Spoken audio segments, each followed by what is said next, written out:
tansah winantu ing Suka Basuki.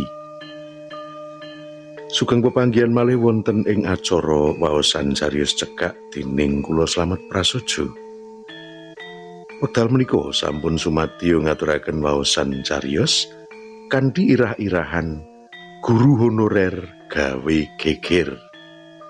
Seratanipun Hidrat Moko Andri Tamtomo ingkang kapacak wonten ing crita cekak kalawarti Joko Ludang nomor 21 tanggal 21 Oktober 2023. Mugi atur waosan cariyos menika katampi kanthi renaning penggalih. Sugeng midhangetaken.